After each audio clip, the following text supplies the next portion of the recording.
I can't see the countdown, by the way, so I don't know when to start talking. Did somebody say countdown over?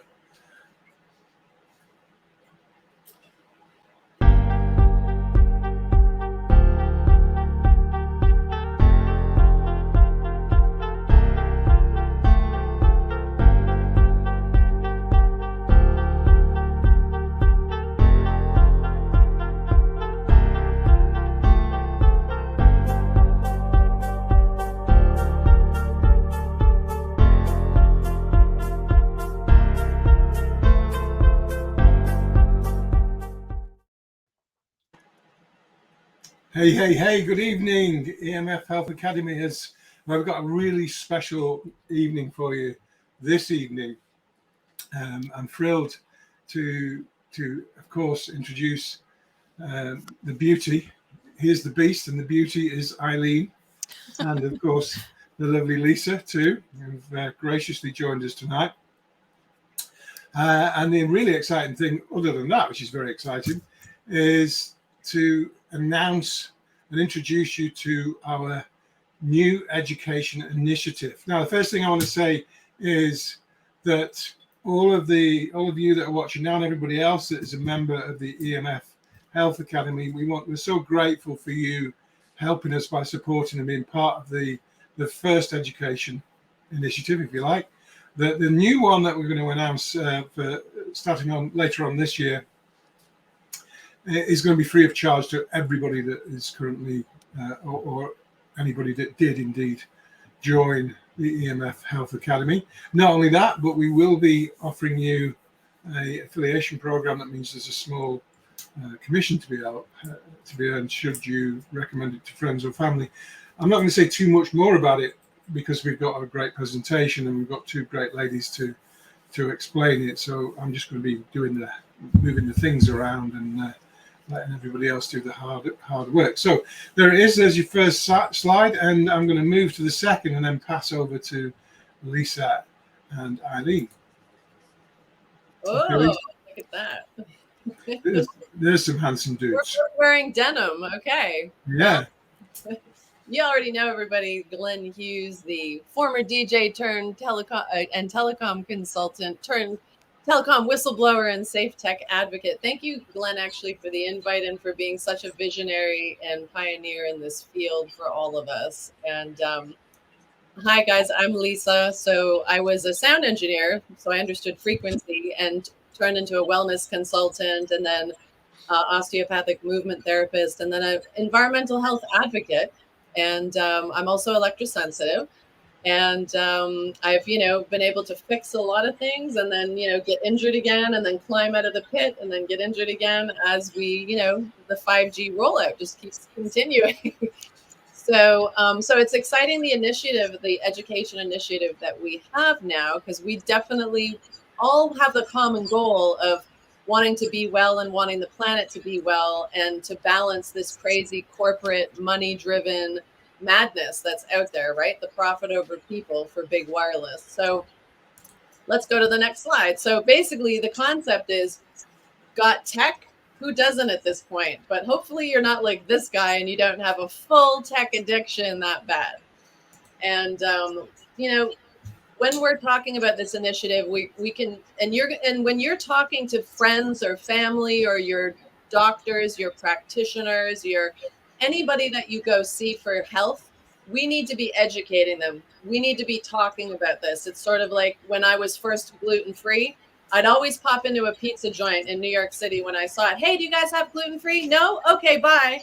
Because if we keep mentioning it, eventually, what do you see now? There's a lot more gluten-free, well, at least in the US.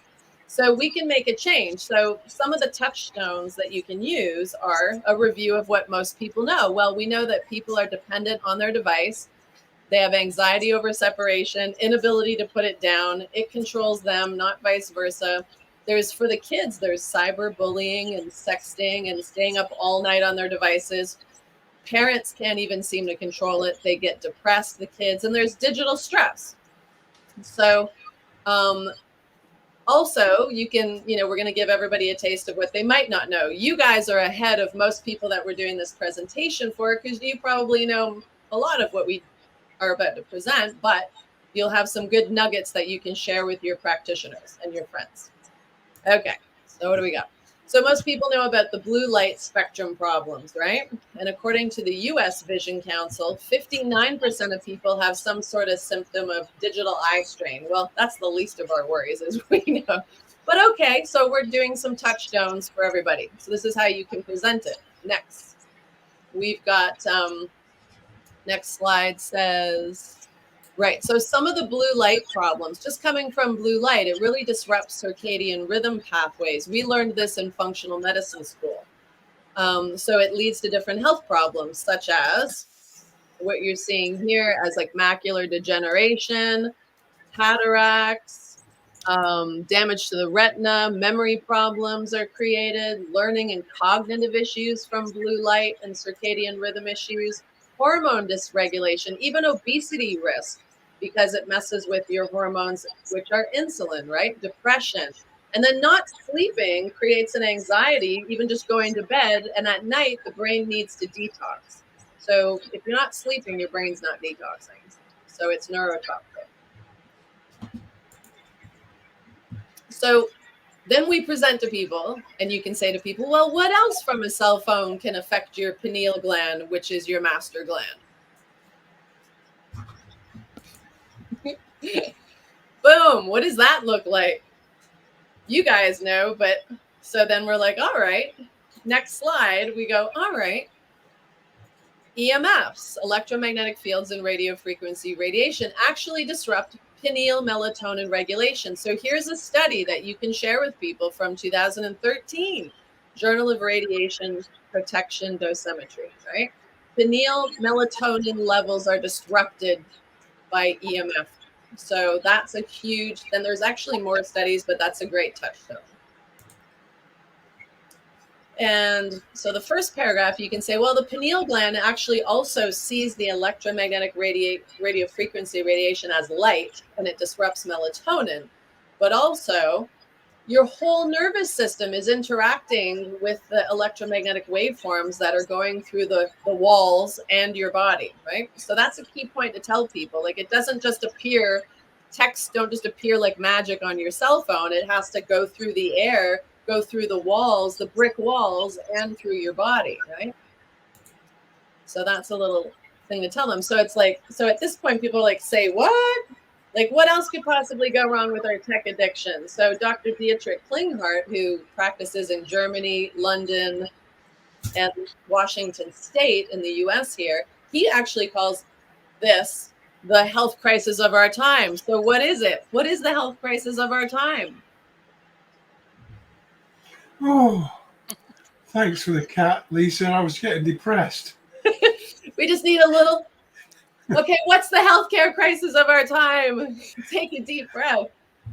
It's electrosmog overload. It's the health crisis of our time, right? So there's some good pictures. You can't see it, but the wireless radiation is there undermining your health. And everybody should start calling this an environmental stressor, an environmental pollution, because that's what it is. Even though it's invisible, this is how it works. It's not woo-woo, it's how it works. So this is how you educate people. It's an invisible health stressor. It's all around us. So we're going to help people uncover the missing link that's affecting you. And if you talk to your healthcare practitioners, it's affecting their patients' health. So they should be motivated to be able to move the needle for their patients. Yeah, can I just interrupt and remind everybody that we're still doing question and answers at the end, and we've got, as you know, Eileen's staying quiet as I am at the moment, but all three of us are here to answer your questions at the end. So be popping those in the chats, and Jack will queue them up for the end of this presentation. Okay, back to you, Lisa. Yeah, it's basically like, I guess, 20 minutes. So it is the new pollution, and it's an environmental health issue, and that's how you present it to people when you're trying to educate family, friends, you know, loved ones, and your doctors. And it's time to have the conversation. The evidence of harm from wireless tech radiation is vast. There's like 41,000 studies and expanding. addressing the health effects from the unprecedented wireless technology in our environment gives a whole new dimension to the health screening and treatment success with patients. That's how you pitch it to your doctors, because they're going to want to learn this. Everybody's talking about EMFs, right? But we're going to help them separate fact from fiction. And so are you. And that's the big thing for the course. You know, both Lisa and I guess you are the same, Eileen. We're seeing lots of little, well, maybe not little, lots of companies springing up with what seem to be spurious. Well, let's put it this way: to me and others, including Lisa, and I guess Eileen, you too, there seems to be a lot of bangles and stickers appearing. There's always been a lot, but there's even more as many of the companies or individuals out there who are more interested in making money without necessarily living in truth are expanding, and that can be very dangerous to people. So that's a big motivation for us. And of course, what we want to do is we want to be, you know, not all of them, but the vast majority of natural health practitioners know there's a EMF problem, but they don't know what to do about it. So this is an initiative, and we're still working on the various courses. We're quite a way down the road with some of the stuff, but we foresee doing courses, one specifically designed for natural health providers, and another one for the general public. And so, you know, the general public one will be focused on helping them. You know, as we've started to talk to people about it already, I saw a message recently. I've spoken to somebody, or actually Lisa and I had presented a different version of this to somebody, and she sent, she didn't have a copy of this, but she sent an email to a friend mentioning one or two things that we said. And this lady just switched off her phone that night and switched off the Wi-Fi router, and then sent a message back saying, "I can't believe it, I slept so well." You know, so there's a massive range of things we're going to be teaching, from those that know probably things we don't know, and, you know, right the way down to people who know nothing. Anyway, back to you. Oh, we love this one. It's actually so big, you guys, that I even got a message from the mattress company that I bought saying that they're now making an EMF protection topper. And I'm like, seriously? Like, if they even knew what they were talking about, it's not just about a topper, is it? You're just staying on top of something is not going to save you from the bad guy, right? So I thought that was, again, so funny. So I'll be emailing them and inviting them to the class. So this is a doctor that was on our board of directors for our environmental health advocacy group here in the U.S., Dr. James Zabron in Michigan. And he says, and you can quote him, guys, write this down, I'd say 80 to 90% of my patients have some sort of issue with electropollution. Here he is testifying with one of my friends, Daphne Takover, that won the CHD versus FCC lawsuit. So let's play this video. It's only a minute long, and it's power packed. Can I just say, Lisa, that you should not undersell yourself. You know, Lisa was a huge part of this this lawsuit against the FCC. Oh, no, not really. I mean, I provided a lot of work before, and I did a website for Stop 5G. But Daphne and Scott McCullough were the main human rights lawyers that were on it, and I was just basically making her dinner. Don't tell anybody. No, come on, you're too modest. You know, I did research and whatever. But there wasn't. Yeah, it was Daphne. Daphne worked really hard for all of us on this, guys. Okay, I'll let you continue to be modest. No, clinically, you know, as far as certain people being affected, I've been in practice 22 years, and the last 4 or 5 especially, I'd say 89% have some issue with the pollution. I do extensive blood work, looking at minerals, lifestyle, and you find things that could help them. Maybe the thyroid's off, or they're allergic to certain foods. But ultimately, they come down to get their full cure, which we're interested in, not just covering up. The engineers go to the home. I talk to them with their phone. I got a meeting in my office. I show them what their phone's doing right then and there. And he goes there, and finally, now we see some good effects, big changes, especially children. So that's my concern. Things like, you know, memory, dizziness, anxiety, brain fog, you know, definitely tied into the EMFs. So that's my passion. Beautiful. Yeah. Love that guy. Isn't he just your favorite granddad? Yeah, so then we just kind of are trying to educate people about some of the symptomology, which, as you know, I hope you guys know, like the evidence base literally shows harm to every system in the body. And it starts with oxidative stress and inflammation. So that's the number one thing you would tell people, and that's the basis of all disease. People are hitting their threshold from EMFs, right? It may be invisible, but your brain's sensory input system has to deal with the electromagnetic radiation. We're going to see a video on that in a minute. So even though people can't feel it, their brain will respond to it.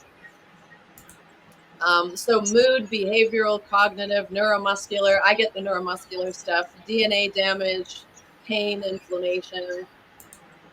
Basically, and like I said, oxidative stress is the root of every disease. So because it makes that worse, you can say to people, it basically means even if you don't feel it, it's making you hit your genetic destiny sooner.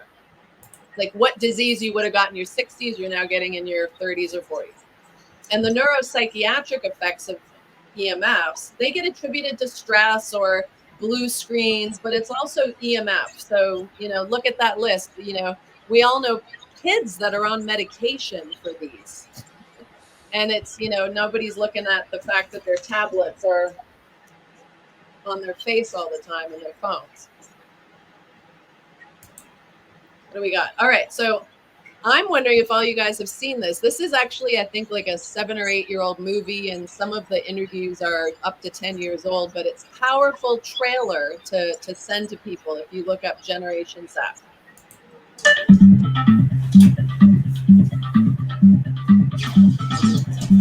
If I ask you how much more radiation does penetrate your body today compared to like 10 years ago, is it twice as much, 3 times as much? No, it's a quintillion times more. That's a 1 with 18 zeros. In France, they had some of the first adopters of Wi-Fi. Now they're recognizing that the Wi-Fi is potentially harmful to school children, so they're getting rid of it in elementary schools. Could where you carry your cell phone make you sick? Radio frequency emissions from the school's strong wireless network has triggered headaches, nosebleeds, and nausea. Smart meters are replacing the analog meters on your home. Some say such meters are making them sick. Nobody has taken into account the cumulative radiation that we are all getting, especially children. Had there been pre-market testing, cell phones never would have made it into the marketplace. The manufacturers actually tell people in the instruction manual, which I never read, not to put the cell phone against your ear.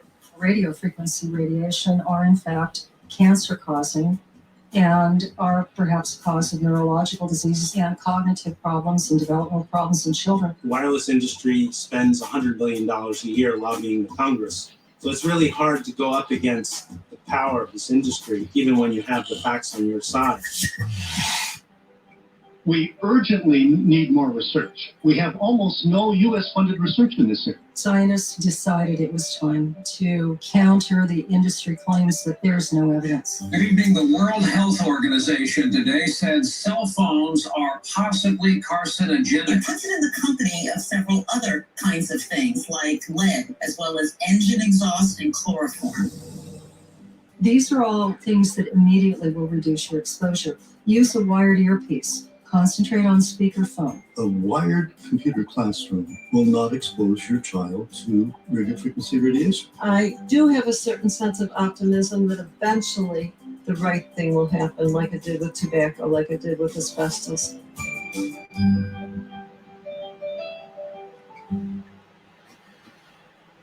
You'd be amazed how many people haven't seen that and how impactful it is if you can show that to your friends and family.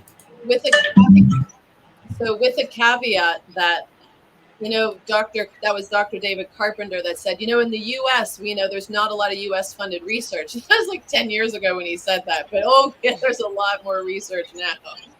So, yeah, and the thing with Ola Johansson is, but Eileen knows Ola well, and I do too, and I think you know him as well, don't you, Lisa?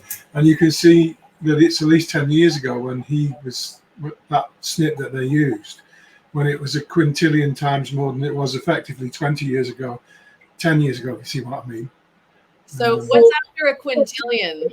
Anybody Some know? kind of squillion or something, wasn't it? It's a squillion time. How many zeros is that? It's like a squillion zeros. Yeah. Okay. Okay.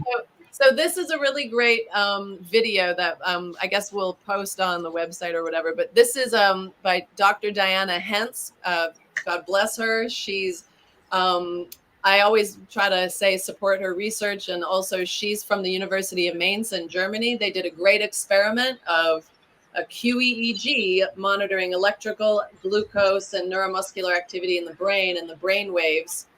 And that should be really smooth. So when you see this, if you've never seen a QEEG, your brain should basically be green and nice and calm, and the brain waves should be nice and even. And you'll see what happens as they turn on each EMF in the car.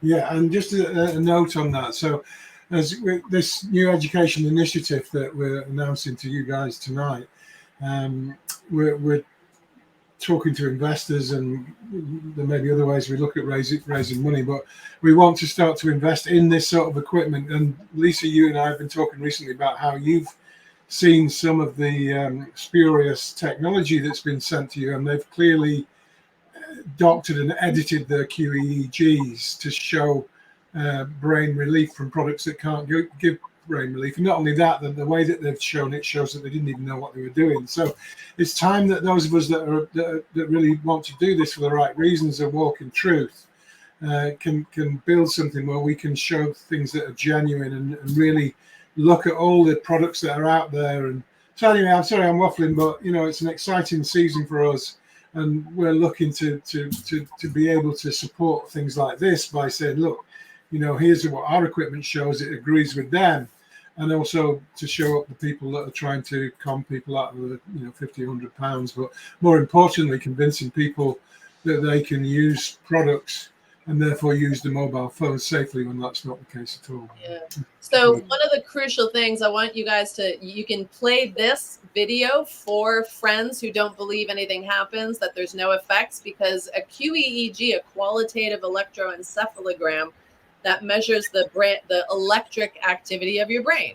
And so generally what happens with all stress, it goes in through the right frontal lobe and it will ping pong around, but you'll see a major interpretation and stress there. And a cell phone will come in with heat from the left if you have it on the left, but it will also impact that right frontal lobe.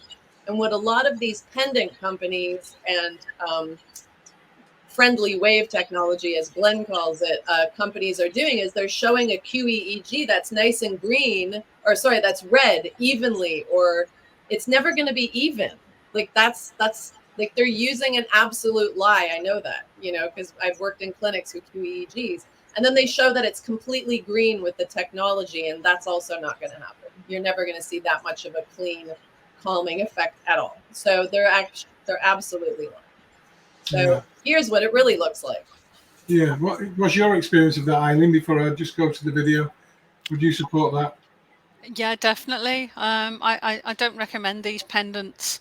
I know over the years they've been tested and taken apart, and there's and you know, I've been told that there's basically, you know, only a little bit of foil or something inside them, and I think they're quite dangerous actually, because it could lead people into a false sense of security, believing that their phones are safe, and then use them all the more, and you know, and nothing's going to stop this type of radiation if it's cutting through the likes of concrete and then going right through your body. How's a tiny little pendant with you know, is going to stop it?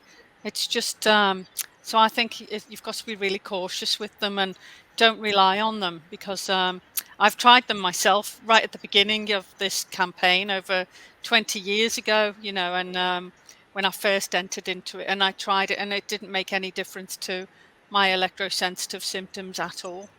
So I wouldn't recommend them at all. It's interesting because the way they get around it is it's like you can test with a probe, and they'll use like a little probe, and those little foil things, in some cases, it's basically, and this actually does work, like this is how a motor works. If you do copper windings, you amplify a field. And if you've got crystals and metal alloys in a certain shape, they will create a field. And then the copper in the foil will amplify the field. But it's this big, you guys. So when they put a probe in, they get to say, yes, it works. And it creates it pushes away or can harmonize, an incoming amount of radiation, wireless, non-ionizing. But when you're wearing that on your chest, I mean, great, that's great. The skin right here is doing really well. And it may create a small effect, but it's not, it's making people, as Eileen said, overconfident that now they have no effect from the wireless technology, but that's not true. And they test it. If they do, they're lying because they're using a probe right on it. So it's not big enough. You'd have to wear like one the size of your entire biofield to make it really have any effect that's useful. Can I just share a true story? So I don't know if you know this, but at least Bradford University claims to have invented the mobile phone, and they certainly produced a mobile phone before there was any other mobile phones around. Whether somebody else had already done one, but anyway, there is a claim that Bradford University invented the mobile phone. And about 10 years ago, we were working on a product a phone case that we wanted an SAR test, and so we approached Bradford University. And the guy responsible for supposedly the first mobile phone is still the emeritus professor then. I didn't get to meet him, but I met his underling, and I got to go in. They have an anechoic chamber. If you don't know what one of those is, it's the chamber that is completely sealed so that we can do proper experiments with mobile phone technology and get true results, because an anechoic chamber shuts out all radio frequency. And actually, it's a full-size one, the one they have in Bradford. And I actually got to go in there. You can't be in there too long because there's no oxygen, obviously, after a short while. And the door is closed, and it's nuclear facility type stuff. And it's the only time in my life that I have been free of radio frequency. And my body just went, oh. It was unbelievable. The ringing in the ears that I learned to ignore stopped. My muscles relaxed. The tension went out of me.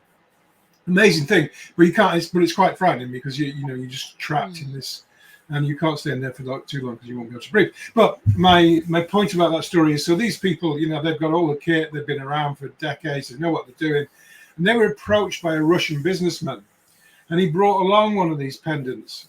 And he said to not the emeritus professor, but the guy I used to deal with, he presented it to him, and he said, I want you to, produce a report that validates this and shows that it works. And so my friend took a look at it, undid it, messed around with it, and said, but it can't work. And the Russian guy said, yeah, I know that. I just want one that makes it look like it works. It is that corrupt. And as Eileen rightly said, the upsetting thing is that, and I see it all the time, that people have got these stickers on this, that, and the other. And so, they might have them on the Wi-Fi router. Well, so they never turn the Wi-Fi router off because now it's safe.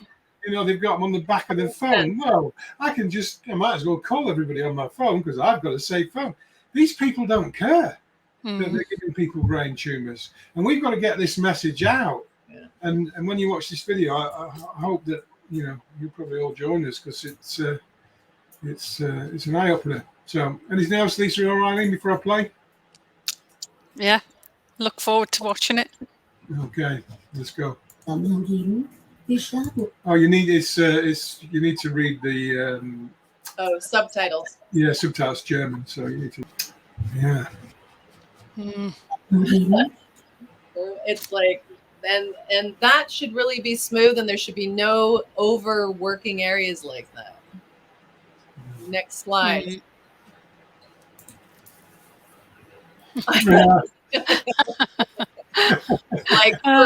Right? It's like, what? Really? Is that what's happening when I'm driving? Can I just say though, to add a little bit of seriousness while looking at this guy, isn't he a great guy? Sorry? I was going to say, or we don't have to look at him. It's like making my eyes hurt now. Okay, I'll get rid of him. But I don't know if you've noticed, but do you find you're having more disagreements with your partner, your friends, your children, whoever it is you're in a car with? Because I've noticed that, and we're seeing a massive increase in road rage, and it's the car environment is just making us so aggressive. And the other interesting fact is that the areas that you see that are super red, it's basically just using up a lot more brain glucose.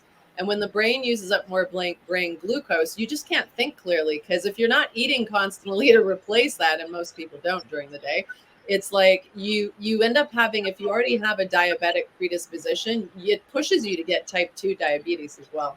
That's actually a factor there. So that there's studies that show that, as well as it's really also creating a stress that it's going to take your body a lot longer to calm down from, and can influence insomnia, aggressive behavior, as Glenn said. And, and by the time people who drive home in these Bluetooth, microwave ovens, by the time they get home, they're like already angry from work, and now you're aggressive and you can, you're going to kind of blow up a little more. So there's some mood behavioral changes too, for sure.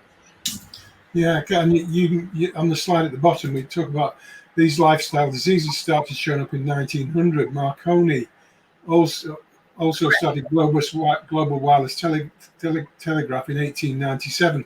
I'm at the sort of coalface with helping people shield, and I meet a lot of people who are new to the subject of electrosensitivity, and there are a number of favourite questions. I know you will have had them too, Eileen, because you've been around even longer than me, and you'll recognise this one. They'll say, "Oh, well, what are the symptoms of electrosensitivity?" And I said, well, there's a lot of different ones. It always depends on so many different factors, but quite a common thing is chronic fatigue syndrome, or ME, being diagnosed by GPs who know nothing about this as that, when it's actually electrosensitivity. And what I go on to say, and this shocks a lot of people, is those of us of a certain age will remember the term yuppie flu that came around in the 80s. And it was yuppies that were coming down with what we now call chronic fatigue syndrome, or ME. And then we didn't know what it was, so they called it yuppie flu, because it was those people that were coming down with it. And of course, the badge of the yuppie in the 80s was that original, the original phone, wasn't it? The brick. Yeah. Yeah. And people are just not they're just not connecting the I's and the T's, are they? No. The scary thing about that experiment with the in the car is what would happen to the child's brain who's sitting in the car. Yeah, exactly. Yeah. Because the skull is actually thinner, and they always get more affected, and their nervous system is just developing, and it also makes their nervous system develop with a bad limbic plasticity. Like, they're developing in a lot more stress. So and the bone marrow takes 10% more 10 times more radiation. So there's a lot of factors. So all that this slide is to even bring it back to the fact that when half the country in the US had power and the other half kind of didn't, they saw the diseases of civilization go 66% higher for, I'm so blind I can't read that, 48% higher in electrified areas than in the other areas. And just even electricity itself, 50 hertz for you guys or 60 hertz here, is like your nervous system is looking to regulate to 7.83 hertz roughly of the Earth's magnetic field. But instead, when you apply that current around you in your walls, then your nervous system is kind of like, it gets confused and it starts to sync to that. And that's a stressor that, again, creates inflammation and the basis of all disease. And another way to clarify that is what I said earlier about the anechoic chamber, because of course that was earthed and shielded from radio frequency. It was probably as close as you can get to 1810 as you can imagine, on this planet. And of course, even for me, someone who lives electrically clean, the dramatic difference, and we don't know, because none of us would have been born without, never mind electricity, without radio frequency. And the kids of today are being born into a 5G holocaust. Well, you can quote me on that. That's quite good, isn't it? 5G. Yeah, that's actually a very powerful statement. Yes. that's we, it. We need to put some thingies around commas and get that out there. 5G holocaust. What do you think, Harley? That's one you could use with well, I never forget asking Oleg Grigorev, what will it mean for the introduction of 5G? And he said it'll be like a slow Hiroshima, so it's like we're letting off an atomic bomb. Well, it reminds me of that saying, the boiling frog analogy, where if you put a frog in boiling water, it jumps out. But if you slowly heat the water up, and they're in there, they won't jump out. And that's what's happening. Yeah.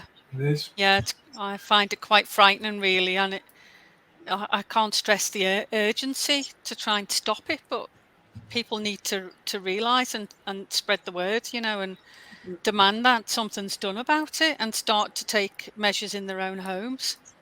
So and stop. The public are responsible for it, for all this themselves, for using the technology. The drive and the need for 5G.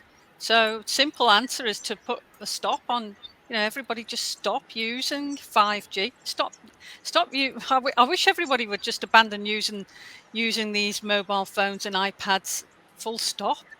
If they realize the amount of damage it's doing to people around them, and that's what we need is a massive campaign, media type campaign, to alert them to what's going on and show them how to. They can still use the technology, but on a hardwired system.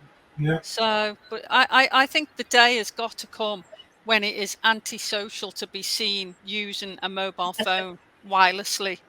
And it's no way should you be allowed to. Yeah. And when you see the likes of that video on that man, and you think about what's that doing to our children, and for what? The sake of just having a game a bit faster on your phone or on your iPad, or and all of this can be used in a safer way. But I think it's got to become illegal in the future to use them wirelessly. And also, Eileen, the interesting thing that you just opened up a file in my head, it's like, okay, so here we are, and we're all, stuck in a world where, we have to use it. Remember the days when we would just go out and you'd come home and get on your computer and get all your information? And what a lovely day that was to go out and not and then come back home. But it's also that we need to remember that Nikola Tesla originally came up with healthy frequencies and pulsation and modulation. But when the government came and took all his notes, they didn't use that. They were experimenting with pulsation and modulation in the military for the enemy. And they knew what pulsation modulation as a carrier wave, they could use information to create harm. And that's what they're using for us. They're not using Tesla's, healthier choice. And I met somebody whose father was in the Tesla Society, and she confirmed that. So when you really think about that, we also somehow, some angel investor, venture capitalist should be able to go, oh, I'm going to take that on, and I'm going to sort of, quietly make healthy pulsation and modulation carrier waves, or maybe quantum, so that it doesn't go through the air in our bodies, right? And that could be another option as well. I think until we get there, though, I think the law's got to change, and I can't see there being any political will to change the law. So the only way we can do it is by creating awareness, making it antisocial, for people to be using this technology in a wireless way. And it'd be good to encourage, if they start in their own homes, then we should be demanding that the schools are not wireless, Wi-Fi computers. There's no way on earth I would send, if I had children at school today, I just wouldn't allow them to go to a school to be placed in a classroom full of 30 wireless computers, So I think people have got to start taken some protection in measures in for their own children, for their health's sake, and demand either the school hardwire the whole system or just keep your children home and educate them at home. Is it worth it? Is it worth putting them at risk? So clean your own home, get the school to do the same, and the same with the with businesses, and then if there was a hardwire system throughout the whole of the country or wherever you went, that you could plug into, in shops, in supermarkets, in restaurants, in pubs, and everywhere you went, there was a Ethernet cable system that you could use. Yeah. I think it should be the way forward, until, if there is any safer way forward, I don't know. I'd be terrified of releasing something now because of what we've been subjected to with this massive experiment over the last 30 years, without any testing. So they need to be testing the system before releasing it on the public as a mass experiment. I'm going to look this up and I'll let you guys know, but I did come across in my research that there is a lot of kids right now. There are a lot of kids, teenagers, that are actually going back to flip phones. Their parents are buying them a flip phone, or what's called a light phone, and they don't want to use it, but they're doing it because of the social thing, so that they're actually hanging out with each other. They've got their cell phone that's just a flip phone. There's no apps on it. It's just talk and text. Like, that's 2G. Remember back when 2G? And they actually are having more fun. They're feeling better. They're sleeping better. They're more social. They're happier. And the reports from this, they're actually calling themselves the Luddites. That's an English term, isn't it? Or a Welsh term? Yeah. They're calling Luddites. themselves Luddites because they're excited to go backwards to actually bring back human interaction, but they're having all these other amazing results. So I think I'm going to look that up and a little further, and we can present that too. So that might be a way to make it cool, like you're saying, to not. I just want to pull you up on one thing there, Lisa. There are no Luddites in Wales. All us Welsh people are very up to date. No, I totally agree with what both of you are saying, and that's what for the audience, that's what we're trying to achieve. What Eileen was talking about is making it antisocial. The only way we'll do that, and it's great, Lisa, thank you for that on the Luddite thing. That if kids can be persuaded to do that, then woe betide you as a parent if you can't, once you get this knowledge. But the thing is, the parents, the official guidance from the UK government is that under 16s should only use phones for emergency use only. Yeah, so true. that is official, so why isn't it implemented? Why isn't it law? Why, because why aren't they even making people aware of it? It's just hidden on a website, just on a government website to say this. So why is that? We need to question that. Could it be because there's going to be legal action, legal claims coming down the pipeline? And then, they can say, well, we told you so. The information is available there on the government website, warning under 16s to only use them for emergency use only. But then that's a massive contradiction, because then the schools are full of iPads and Wi-Fi computers, which, the signals from the whole combination together is going to exceed just the one phone, that they're using on their own, which they're being given guidance for emergency use only. Yeah. So the whole thing's is a mess.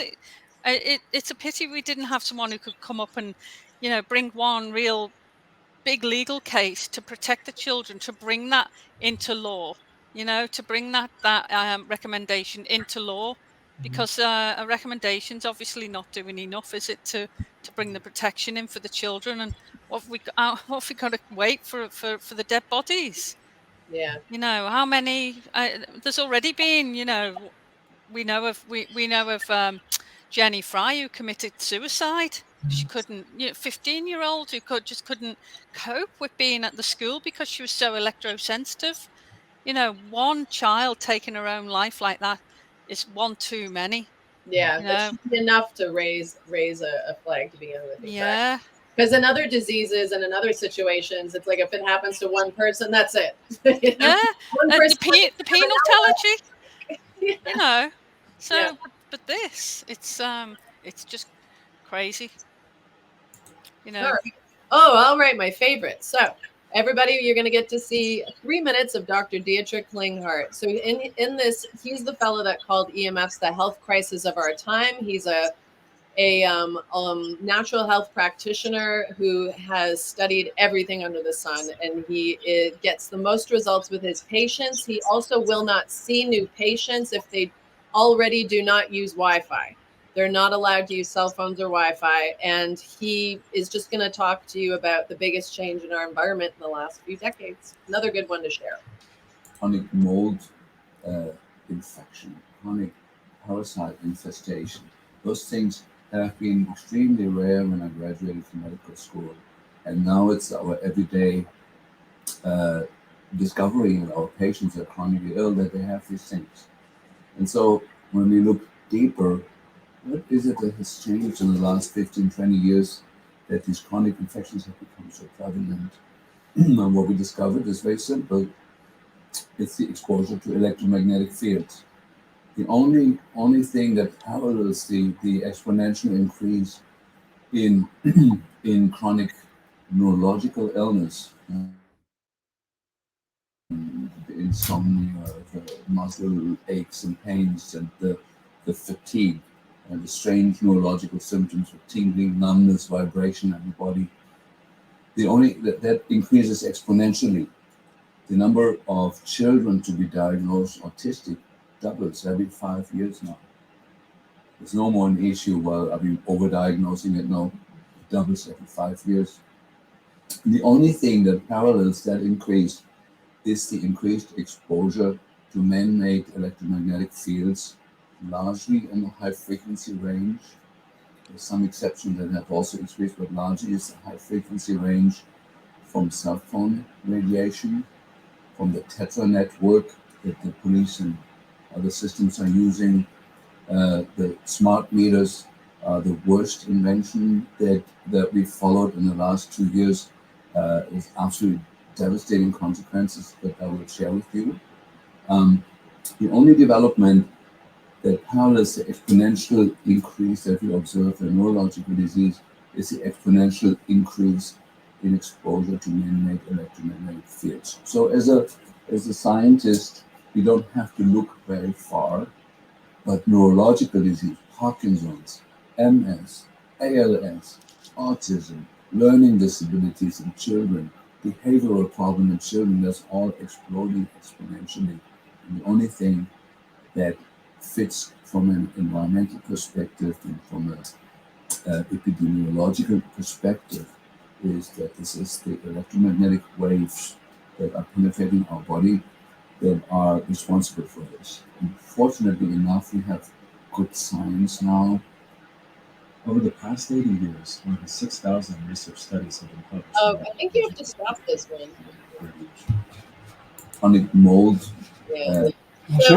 Yeah. So because it doesn't need to go any farther, because basically if you go to the next slide, what he's also talking about, everyone, that I want to make a point is mold grows faster. There's many studies that show this, and this is one from 2019 that shows Wi-Fi enhances biofilm, motility, and antibiotic resistance of E. coli, but also it pushes Staphylococcus infections. So we're seeing like fungus and viruses accelerate in the environmental radiation that we have. So that's in your house. If you have mold, it's growing faster. In your body, it's getting out of control. And the balance of where fungus and E. coli is normal in your body, but only at a certain level. When it gets above that, it creates problems. Same with anything. So it's creating an imbalance of these, fungus and viral infections. So people are walking around with chronic infections that, like he said, he's never seen before. And that is also another way that it's pushing it in our system. So there's a great study for that. Yeah, and it's interesting that, as we move into these various new viral infections that are out there, and people are not calling it COVID anymore, but people are getting sicker and are being sicker for longer, and people can't get well, and everybody's saying, "Oh, well, it's." Everybody knows that I'm not somebody who would approve of the injectable experiment, but I think there's probably too much being sent that way and not enough Right. thought and vision in the direction of what part is EMF playing in this ever degenerating long-term sickness scenario that we're. Yeah, do you agree with that, Ali? Yeah, absolutely. I think you know, when did all this start? It was when 5G was released globally.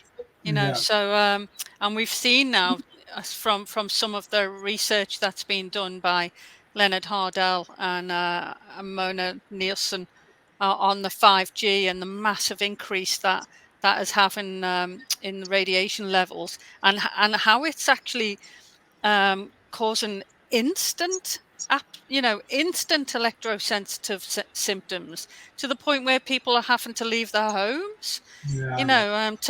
and so this was released globally at a time when we suddenly get this massive impact on the globe, of what we've all just gone through over the last 3 years, and now everybody's focusing on the problem that's associated with the injectables, which I'm sure there's a problem associated there. But I think they're hiding. It's hiding a big problem that we've got, which is EMF.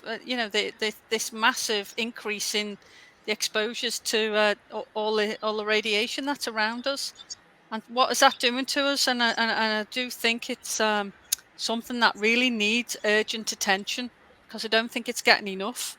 It's not. No, it's not getting. It's not being taken serious enough. It's I not. think the attention's been taken away from it and clouded by the all the COVID injections. Oh, it is. When I was working with Daphne on that case against the FCC, it was so exciting because we were getting so much attention. I was hired to do the Stop 5G portion of RFK Jr.'s website. We were hitting it, and it was like magic was about to happen, and then COVID happened. Yeah. So then it got totally derailed. Nobody's really even talked to me since. It's like because they've been derailed with enough other human rights violations. Well, they're talking about, the blood clotting and everything, and it's all being associated with the vaccine. But we know that this radiation causes the same thing. Yeah. So, and then they've got this long COVID. So what is that really? Well, it's like once you've got those levels of virus in there and you've got the blood coagulopathy and then you've got that inflammation from the spike protein, then you add that to the EMF is just keeping it active. It's not hard to resolve at that point, like he's talking about with the chronic infections. Yeah, I mean, it was great listening to what you're saying about when you're working with Children's Health Defence, that Robert Kennedy, I don't think he's dropped it.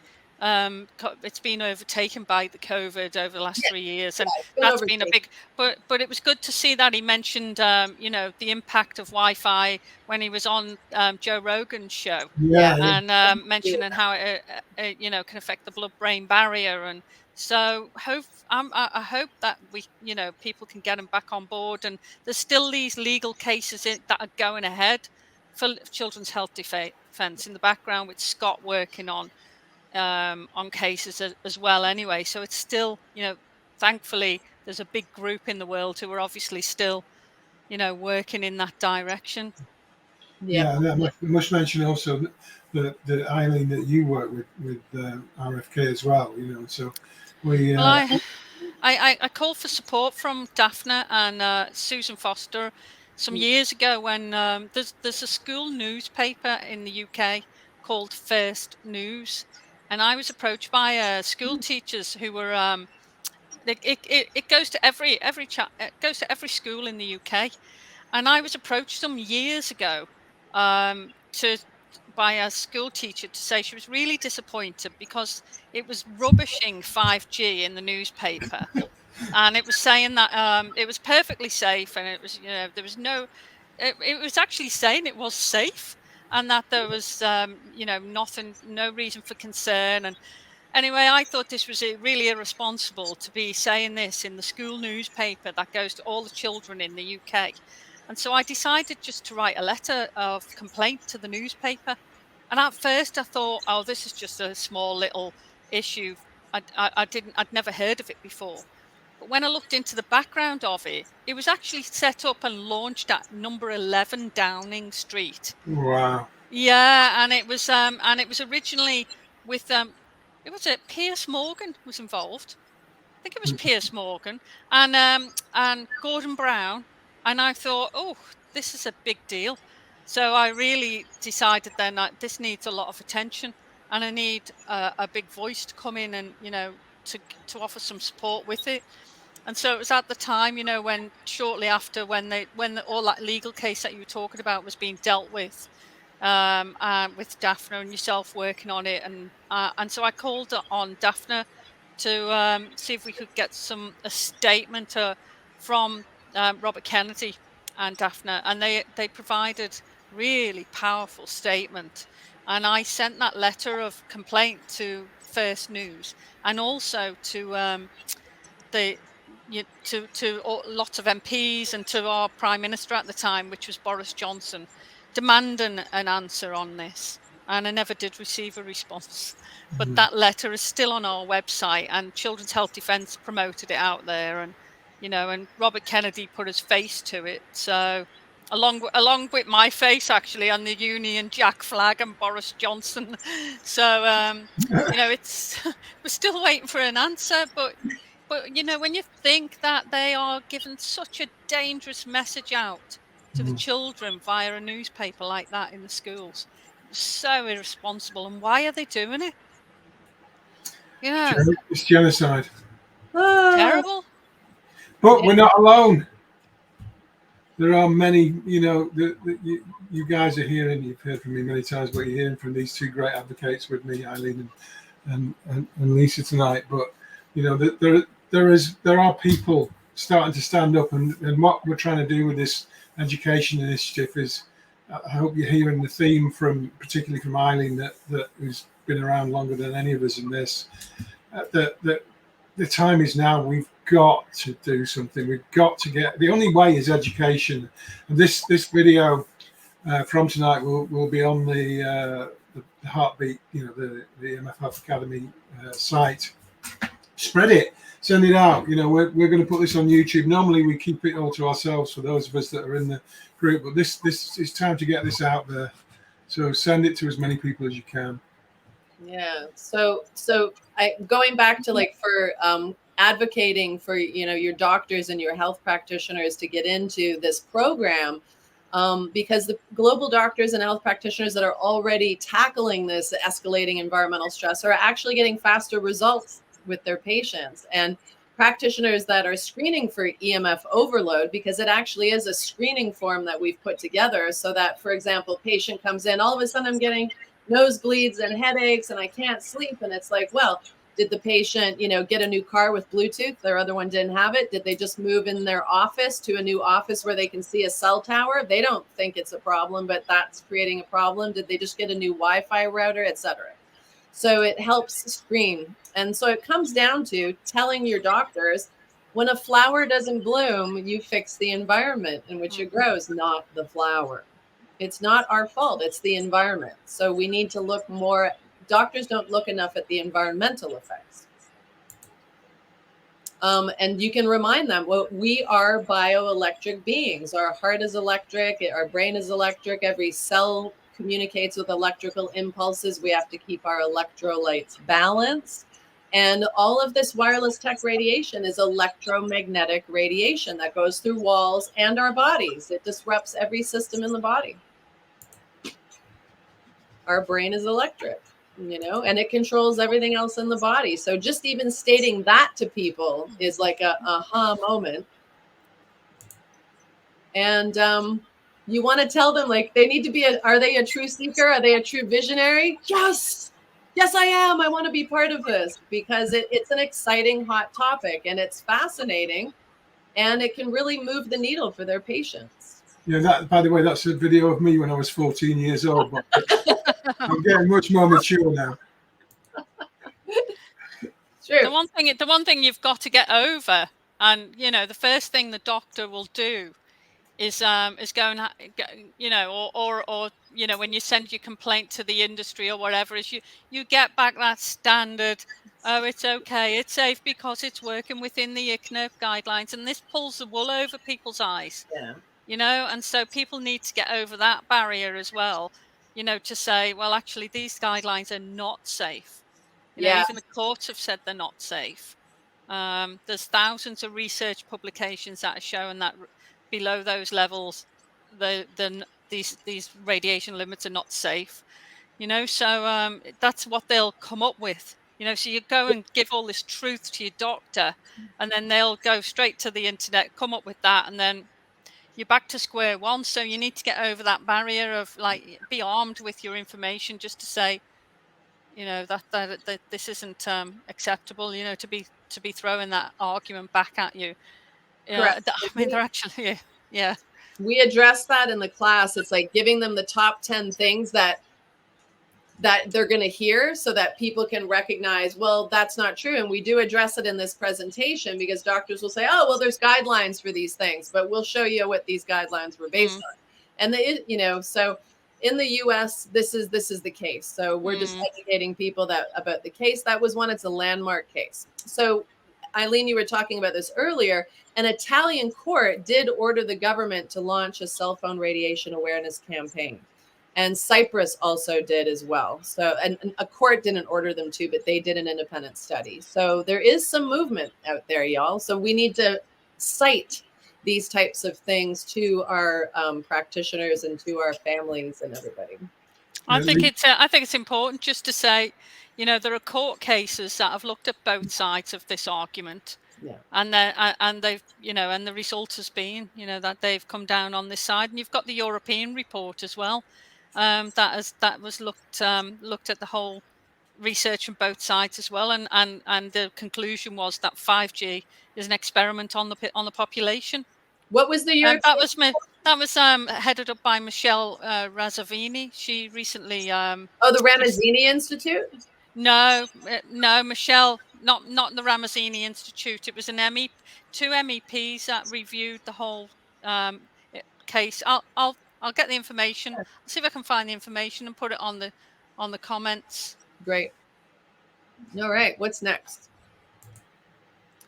Okay. So I don't know if we have time, but this is Daphne talking and just doing an introduction to a scientist who used to work for telecom, and now he teaches at a university in Canada, EMF toxicology. He's an environmental toxicologist, and he teaches the effects. Yeah. So we don't have to watch this one. I think if we're going to get some questions in. Yeah. Before so everybody can watch that at some point. Yeah, we're going to make this available as a recording. We'll do the individual videos. So, yeah. So it's basically just profit over people. Industry always says it's safe, you know, no matter what it is. And all of the wireless tech radiation, it's a problem now. And even Adele, the pop singer, said, I think a few years ago, she said, listen, this Wi-Fi thing is a killer. It's killing the insides of our body. And 25 years from now, they're going to know and they're going to tell you, but I'm telling you now. So, yeah. So, and just another thing, your cell phone fine print will tell you not to make contact with your body, which is kind of like driving a car without holding onto the steering wheel. That makes no sense. You can't use a cell phone and not touch it, right? It's like, but you're not supposed to. So again, just another paradoxical thing from industry. So no more holding cell phones to the head. People in some of our presentations did not know that. So that's what that slide's for. And you guys are already smarter than that now. And these are like on a daily basis, I get hit in an email by 2 or 3, 1 to 2, sometimes 3 a day, of all of the different people I've studied with or colleagues who are now talking about EMF. So that's there to show people everybody's talking about it, and it's a big deal. So the problem, you guys already know, 30-year-old in the US and pretty much global, I think, is the safety standards were developed using a jello-like mold to simulate the human brain, which, you know, might be accurate for some people, but these tests only took into account thermal effects, like did it melt the jello? But the massive evidence base of non-thermal effects are the big deal. And it was based on a 220-pound male, so it's not a model for most men or women or children. And Glenn got to see this. did, and I was actually heavier than the 220-pound man. So you guys already know, but this was really big for people in our presentation. So therefore it would be big for your friends, family, and practitioners to use your meter. And if the background radiation is low enough that they can turn off their cell phone and then turn it on and see on a meter just how much sound is created, then it kind of wakes them up. So when people saw how quiet inside an EMF canopy that Glenn sells can be compared to the outside radiation, it's actually, that was a big takeaway for a lot of people. Here we are inside the canopy. So we don't have to watch that. I don't know if we need to. No, we'll watch it because it's my canopy.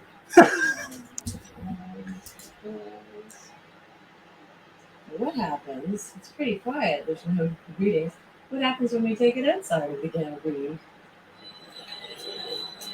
Listen to that. It's ripping loud.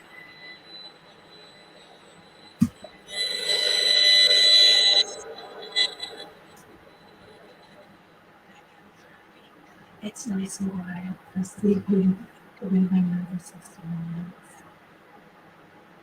is. Definitely a big difference. Good job.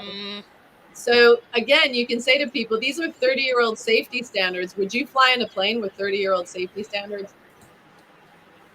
And so the solution is basically for everybody to get in the know and join. I like calling it a growing safe tech movement because it doesn't really emphasize the negative. It's emphasizing the solution and the positive. And doctors that are doing this are discovering the missing link. And really the answer is to start people in little baby steps with practicing wireless hygiene, you know, and to tell your practitioners and doctors that, you know, their patients will get better and they'll thank them and they'll get a better response to treatment. Patients will retain treatment better. Multiple symptoms are resolving with doctors who are addressing wireless hygiene with people. Existing diseases actually get a little better.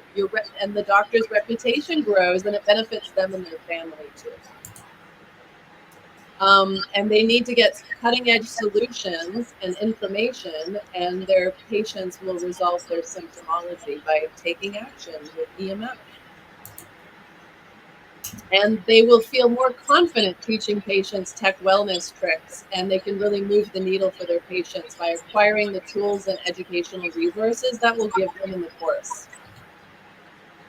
Because the emphasis, again, is the body can heal itself if it's in the right environment. And this is an environment issue.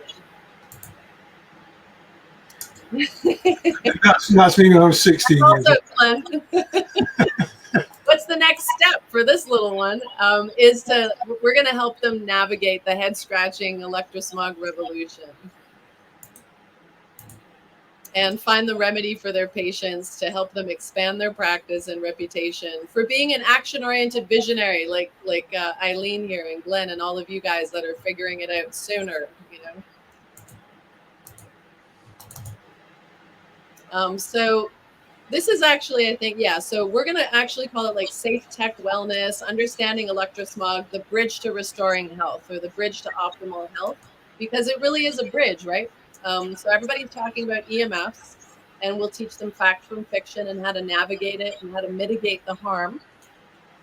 We'll teach them how to do that patient screening intake to determine if their symptoms come from, how much of their symptoms come from EMF, because I guarantee you a lot are.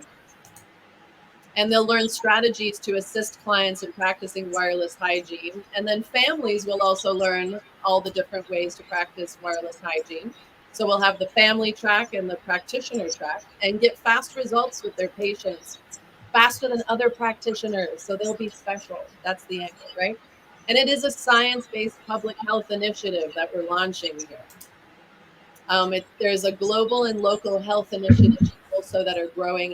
It's the most exciting time to act now. And they're going to get to examine, the families and the practitioners, examine the science that shows wireless tech health hazards are linked to all these illnesses, and they'll discover the how much of the EMFs are influencing the symptoms. They'll have a referral network of EMF mitigation specialists we'll connect them to, and we can even teach them how to become an EMF mitigation coach.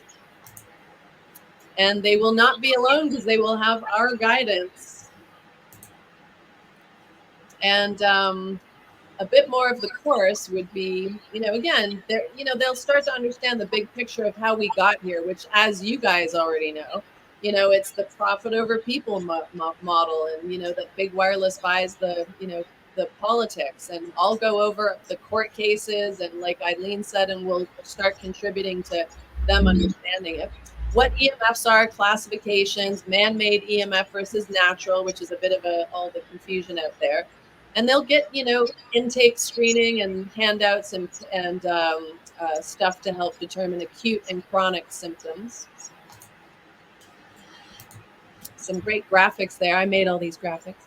So, and why EMF? So it's called differential diagnosis. Like a patient may legitimately have electromagnetic hypersensitivity. We're all sensitive. So it's like a hypersensitivity, but it needs to be made a differential diagnosis rather than just calling it, anxiety or depression and giving a drug. So we want to help teach people how to encourage patients to measure and mitigate EMFs in their home environment, referring to an EMF consultant like Glenn, myself, or somebody that we train, and they can learn basic assessment for their house first. What are the factors for patients who are more hyperreactive? There's a study done by Dr. Beatrice Golum at the University of San Diego. I believe she studied 800 electro-hypersensitives and found the top 10 things that everybody had in common that made them more sensitive, that we tipped the scales first. So that's fascinating. So everybody will learn that. And they'll get great colorful handouts, resources, videos, movies, books. And importantly, like we were saying earlier, why salt lamps and stickers and pendants they're not the solution, and what is the solution? And basically I'm putting everything together, like top 10 lists for wireless strategies for your smartphone, wireless hygiene strategies for internet access, top 10 EMF protection product must-haves, and we're going to explore the military and government reports of harm. Because these are legitimate documents that we actually use in court. And I know Eileen knows that too. Like, a lot of people will think that it's conspiracy theory. It's not. It's submissible in court, and it's how we win court cases. So basically an overview of all of that. And, I think for some of the workshops, we're going to allow people to have an immersive experience with meters and the EMF canopy, and to test the meter outside and inside. And also they'll learn how to talk to other people and other practitioners about that. And they'll have our support. There, that speaks for itself. There's your top 3 quotes from doctors. And Dr. Martin Blank, we didn't put anything else from him in here, but he's published to the evidence base, and you can see him saying EMFs are damaging our cells and killing many of us prematurely. So message, mitigate, or medicate, right? Because really that's kind of what we're left with. So we're going to help families and practitioners demystify the invisible health hazard and help resolve their symptomology naturally. It's truly going to be life-changing for families with kids with, all sorts of different mental health issues and hyperactivity disorders or anything. And we're just encouraging people to be a truth seeker. You've already heard from me, so we can skip that one. So you made it this far in the video. Congratulations. And I'm sorry. How'd you play that, Lisa? It's so true, right? That's what I say to people. People are like, oh, wow, this is huge. And I'm like, yes, congratulations. And I'm sorry. But you get to be part of a global movement, and you've got this. We've got this. And we've got you too. So you guys tell everybody about how, this is really how we can help you. We can help each other. We can help families. We can basically expose this and make changes on a global scale, because we're all connected. I'm across the pond right now, but we're all connected doing work. And Lisa, don't forget, I just want to big Lisa up a little bit, because she's so convinced by what we're doing that we're trying to work out how to get her over here, but she's coming over here to support us in this great mission. And I'm really seriously mean this. I'm so honoured to have on one side of me Eileen, and on the other side of me Lisa, and many other people support us as well. But these two great women, I've so enjoyed. You know, just for Eileen, I've known her 20 years, and Lisa not so much, but we spent a lot of time together. And these two ladies are two of my heroines on the planet. They're just back at you. Yeah, thank you.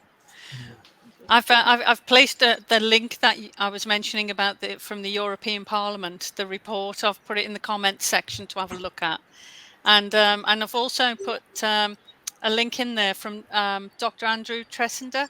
It's a great letter. If anyone wants to download it, and it's addressed to medical colleagues. He's based in the UK, so it's great if anyone wants to download that, take it to their doctor, have a read, use it, in, if you want to create awareness in the schools or wherever, and I find that they're quite important reports to use. Brilliant. Thanks, Eileen.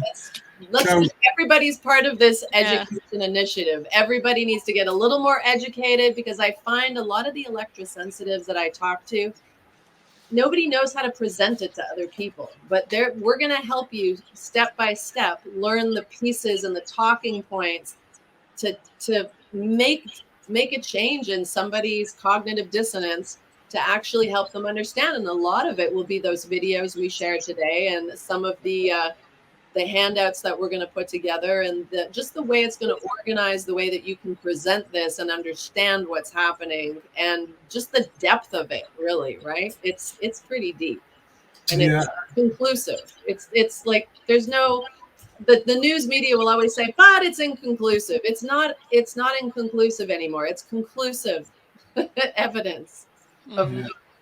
So we'll fit in just a few questions, because I'd like to try and get us finished for 8:30.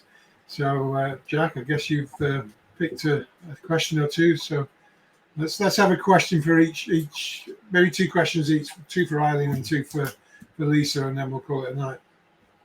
So fire away, Jack. So Joe, hi Joe, great. Joe's a great supporter of us. She's always on and she's more hugs, and we give you some hugs back, Joe. She says, I've also looked into the connection with 5G areas and COVID outbreaks, e.g. Wuhan and the cruise ship where everyone got sick. But thanks, Joe. We'd love to hear more about that.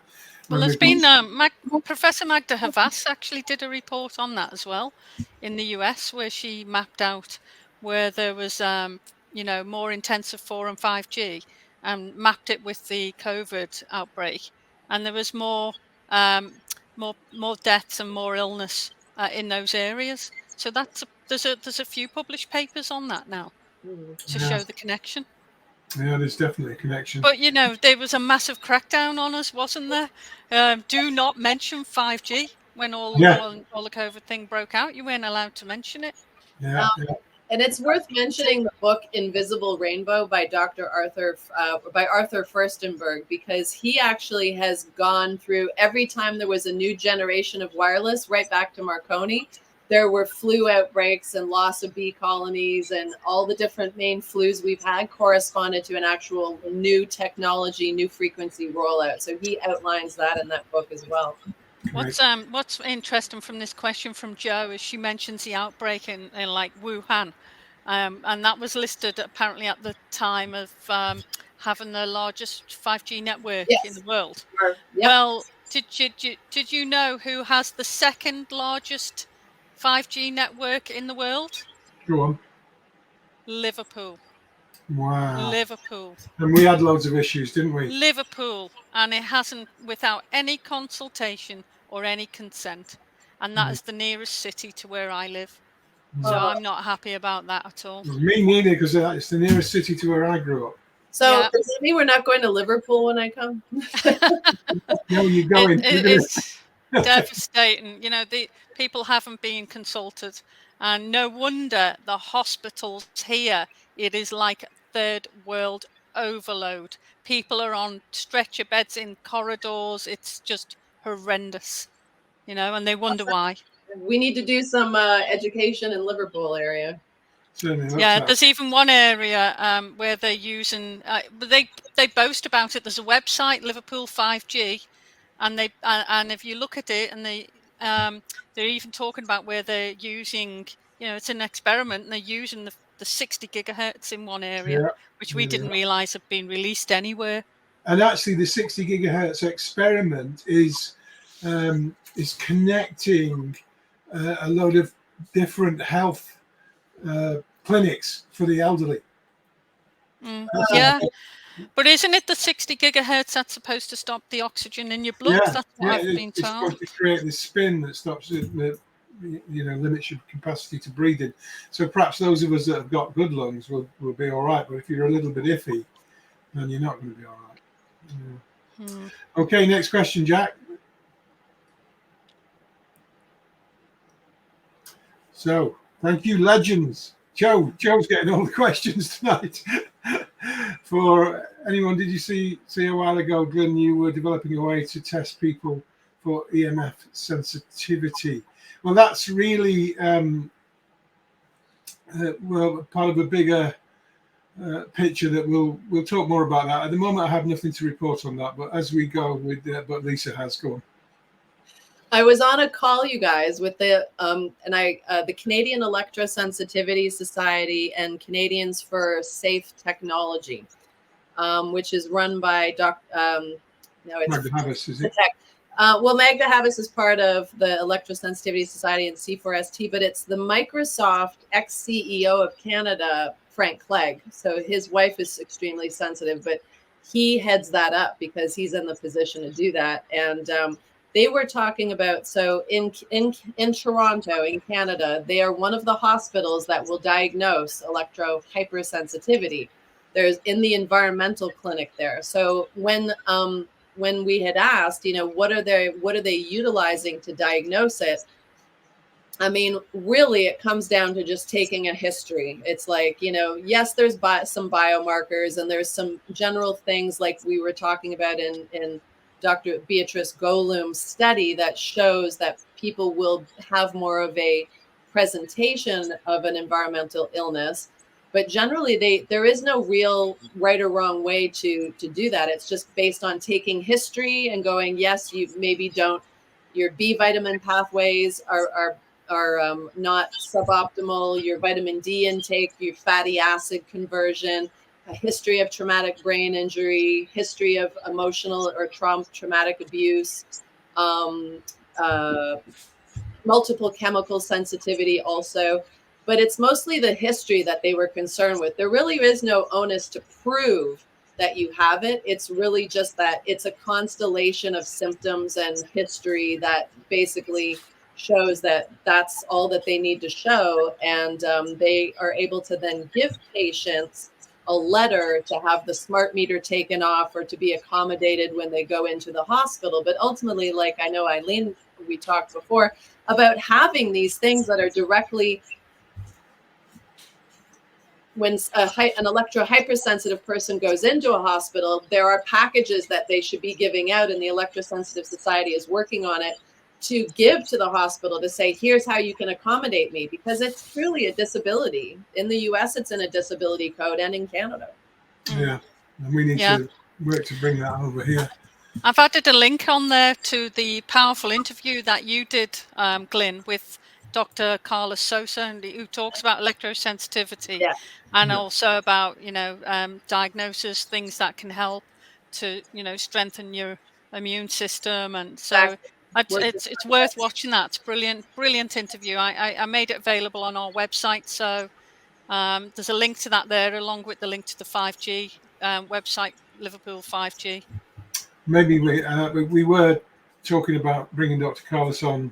He was going to join the three of us last month, but there was a bit of a tragedy within his household. Yeah. Hopefully, Eileen, I think we would probably be able to get him for April, won't we? I've also got another link on our website, which I'll need to root this one out.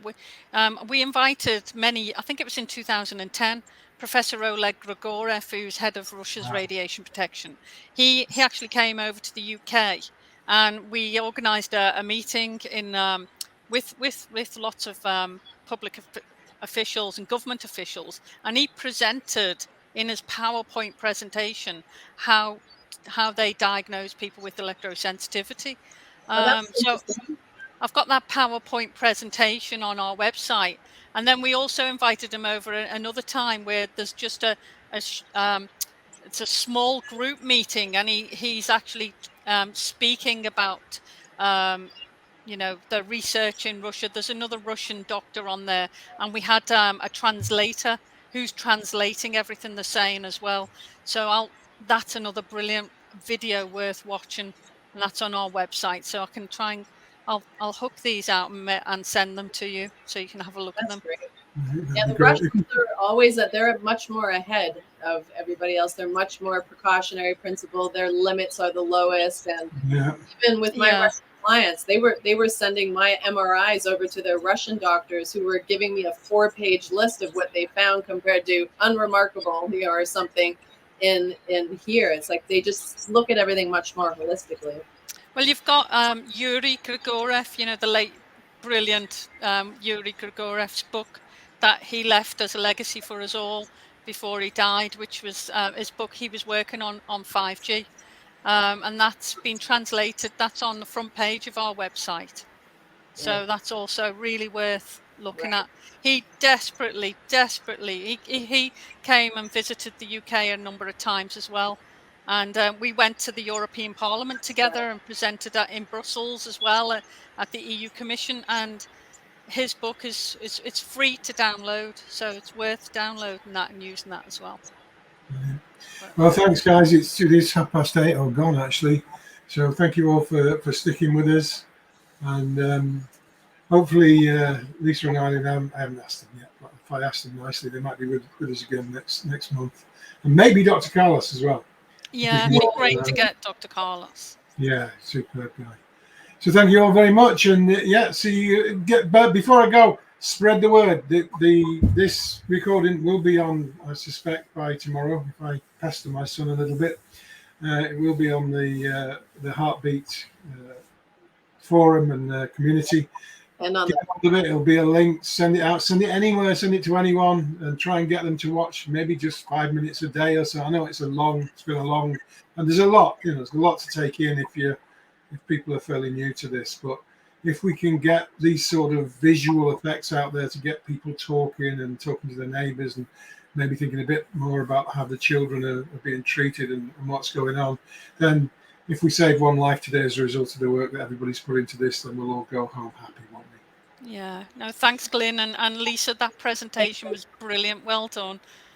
Really informative. We can add some more stuff too, and then we'll put some of the material to help get people into the other webinars and stuff. We'll be putting that on the site, I guess, as well. Yeah, and Eileen, as you know, I wanted you to get involved in this. So when you, I know you're very, very busy, but if you do get a chance to have a look and maybe critique it a little bit and talk to us about how you can get involved with it and develop it too. So that would be great, because I think we do make a good team.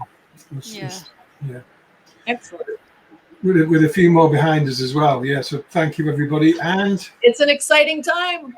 It's good night from him, and it's good night from him. What was it? Yeah. See you guys.